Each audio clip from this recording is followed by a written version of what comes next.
اعوذ باللہ من الشیطان الرجیم بسم اللہ الرحمن الرحیم۔ پیارے دوستو اور میرے یوٹیوب چینل HMS TV کے ناظرین، السلام علیکم ورحمۃ اللہ وبرکاتہ۔ پیارے دوستو، کچھ لوگوں کا سوال ہے کہ کیا مرد حضرات جو ہیں وہ گھر میں نماز ادا کر سکتے ہیں کہ نہیں؟ تو اس کا جواب ہے کہ نہیں، کیونکہ سرکار دو عالم صلی اللہ تعالی علیہ وآلہ وسلم آپ کے پاس صحابی رسول آئے جو کہ نبینا تھے، اور آ کے عرض کرتے ہیں کہ یا رسول اللہ صلی اللہ تعالی علیہ وسلم، آپ میرے واسطے کیا حکم ہے؟ مجھے نظر نہیں آتا، حضور مسجد میں آنے میں دشواری پیش آتی ہے، تو حضور اگر آپ کی اجازت ہو تو میں گھر میں نماز ادا کر لیا کروں۔ تو سرکار دو عالم صلی اللہ تعالی علیہ وسلم آپ نے ارشاد فرمایا کہ یہ بتا کہ جب اذان ہوتی ہے تجھے اذان کی آواز سنتی ہے کہ نہیں؟ کہنے لگا حضور وہ تو میں سنتا ہوں۔ تو سرکار دو عالم صلی اللہ تعالی علیہ وسلم آپ نے فرمایا کہ جب حی علی الصلاۃ اور حی علی الفلاح کی صدا تم سنو، تم پر لاگو ہو جاتا ہے، فرض ہو جاتا ہے کہ مسجد کی طرف آؤ۔ تو فرمایا اب تم گھر میں نماز ادا نہیں کر سکتے بلکہ مسجد کی طرف چل کے آؤ۔ اور آقا علیہ السلام نے اس کے گھر سے لے کر مسجد تک جو راستہ تھا اس میں ایک رسی بندھوا دی اور فرمایا کہ اس رسی کے ذریعے اس کو پکڑ کر مسجد میں تشریف لے کے آیا کرو۔ تو پیارے دوستوں، جب نبینا صحابی تھا اس کو بھی یہ اجازت نہیں ملی کہ گھر میں نماز ادا کرے، تو ہم کون سے باپ کی مولی ہیں؟ تو پیارے دوستوں، ہمیں بھی چاہیے کہ مسجد میں آ کر نماز ادا کریں۔ جب حی علی الصلاۃ کی صدا بلند ہو، جب مؤذن پکارے آؤ نماز کی طرف، تو اللہ تعالیٰ کا بلاوا آئے تو ہر کام کو ترک کریں اور بھاگتے ہوئے اللہ تعالیٰ جل شانہ کے ذکر کی طرف بھاگیں، اللہ تعالیٰ جل شانہ کے عبادت و ریاضت کی طرف چلے آئیں۔ اور مسجد میں آ کر نماز ادا کرنے سے ایک اور فائدہ ہے، کیونکہ صحابہ رسول رضوان اللہ تعالی علیہم اجمعین جن کے گھر مسجد سے دور تھے نا، انہوں نے قریب گھر لینے کا فیصلہ کیا، کیونکہ دور سے چل کے آنا پڑتا ہے۔ تو سرکار دو عالم صلی اللہ تعالی علیہ وآلہ وسلم آپ نے فرمایا کہ میرے پیارے صحابہ،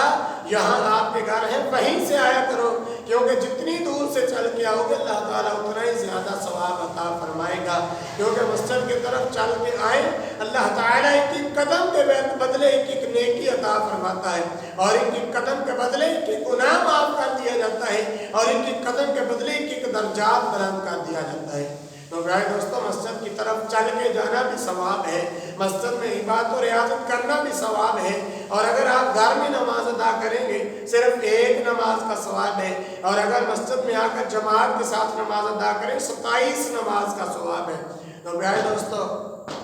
ہمارے لیے اتنا ہی کافی تھا کہ ہم مسجد میں آ کر نماز ادا کریں تو 27 نماز کا ثواب ہے، اور اس کے علاوہ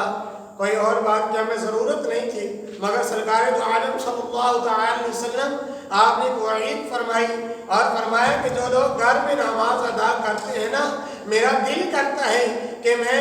ایک اپنی جگہ پہ کسی کو نماز کے لیے کھڑا کروں اور خود لوگوں کے گھروں میں جاؤں اور دیکھوں جو لوگ گھروں میں موجود ہیں نماز کے وقت، فرمایا ان کے گھروں کو آگ لگا کے جلا دوں، مگر مجھے ان کے بیوی اور بچوں کا خیال آ جاتا ہے۔ تو پیارے دوستوں، اتنی سخت وعید اس کے بارے میں کہ گھر میں نماز ادا نہیں کرنی بلکہ مسجد میں آ کر نماز ادا کریں اور باجماعت نماز ادا کریں۔ اور اس سے ایک اور فائدہ ہوتا ہے کہ جو ہمارے مسلمان بھائی مسجد میں آ کر نماز ادا کرتے ہیں ان کا حال احوال بھی معلوم ہو جاتا ہے۔ اور فرمایا اگر کوئی تمہارا دوست احباب جو ہے وہ مسجد میں نماز پڑھنے کے لیے جب نہ آئے تو اس کا پتہ لو وہ کیوں نہیں آیا، ٹھیک تو ہے، اگر وہ ٹھیک نہیں تو اس کی تیمارداری کرو، کیونکہ تیمارداری کرنا بھی ثواب ہے۔ تو پیارے دوستو، اس لیے کوشش کیا کریں کہ جب بھی اذان ہو ہر کام کو چھوڑ کر مسجد کی طرف آئیں، کیونکہ اللہ تعالیٰ جل شانہ نے ارشاد فرمایا فَوَيْلٌ لِّلْمُصَلِّينَ الَّذِينَ هُمْ عَنْ صَلَاتِهِمْ سَاهُونَ، فرمایا خرابی ہے ایسے نمازیوں کے لیے